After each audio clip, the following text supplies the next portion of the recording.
When she was a kid, Luna aspired to be a superhero.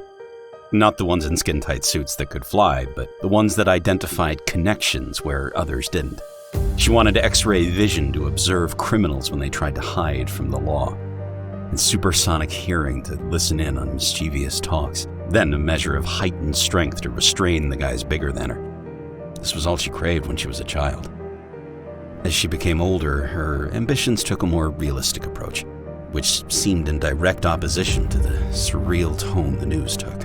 The facts became the new dystopian fiction. The world grew louder each year, apparently more violent or more visible than the year before.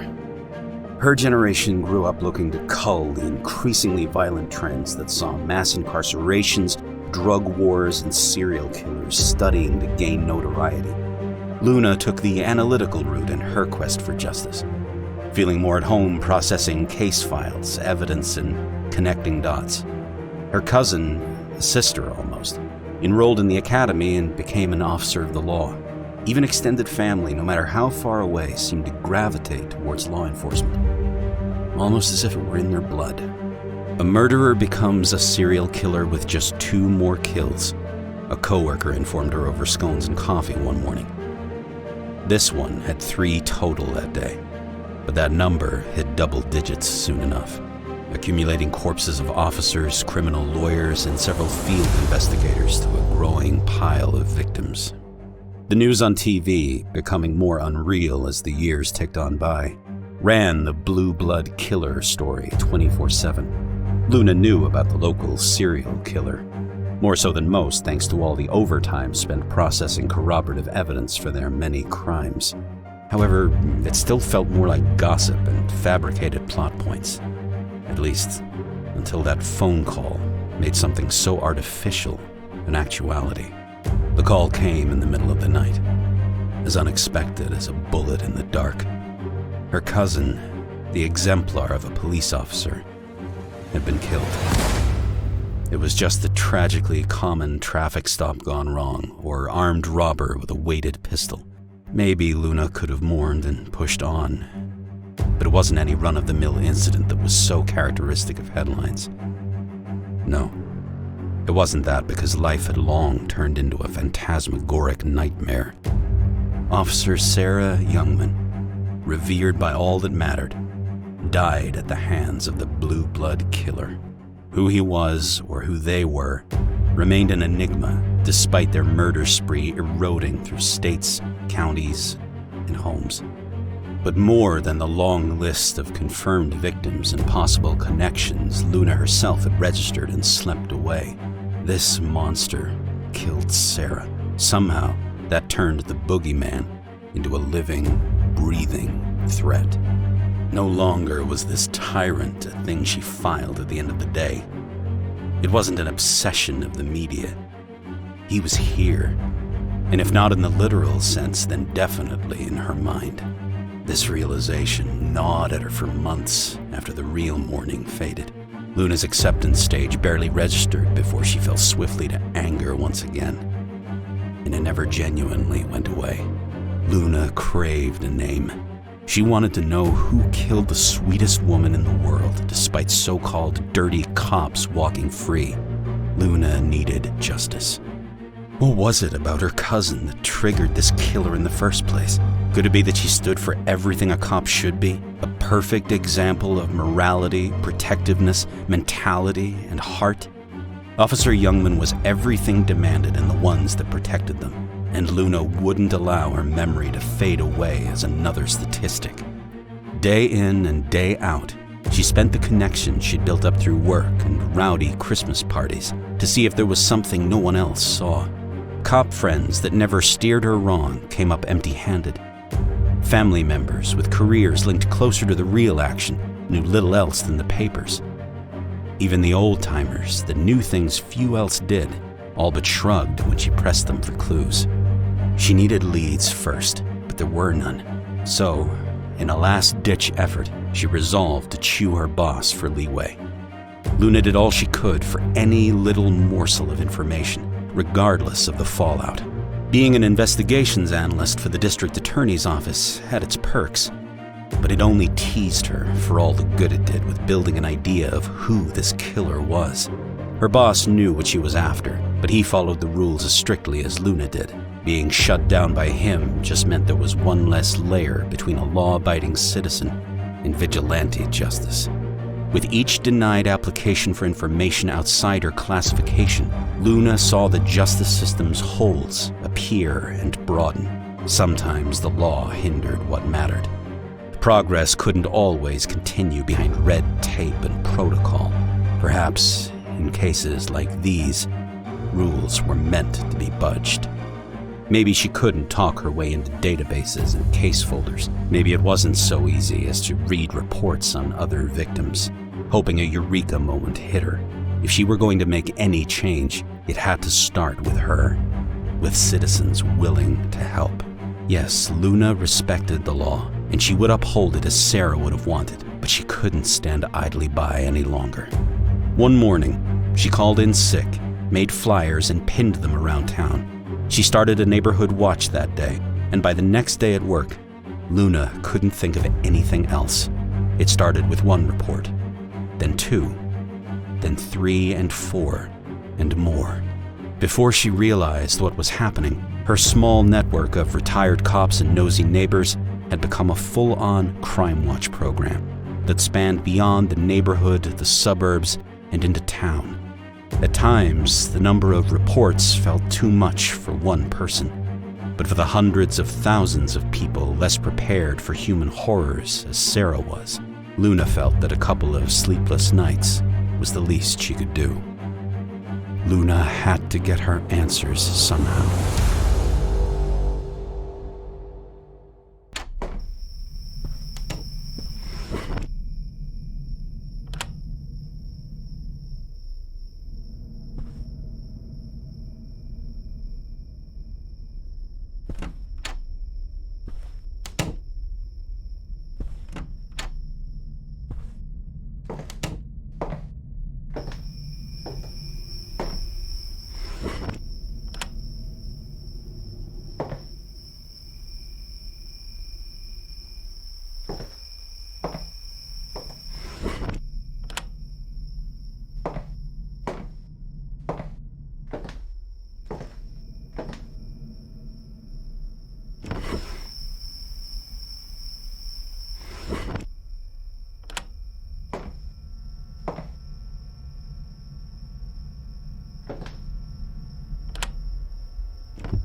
Oh, yeah. I need to read that email and check out those bolos.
I should get to my computer and get the night started.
Oh, yeah.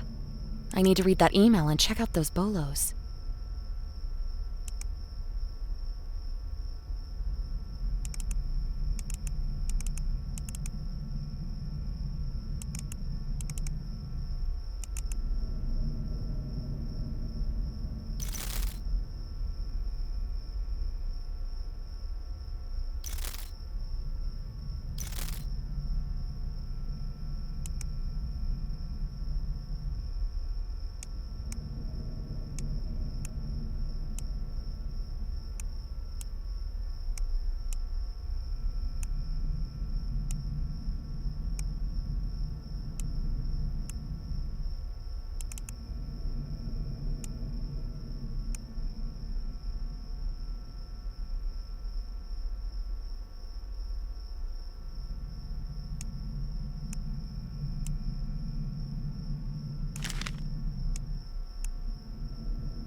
Ugh, damn it.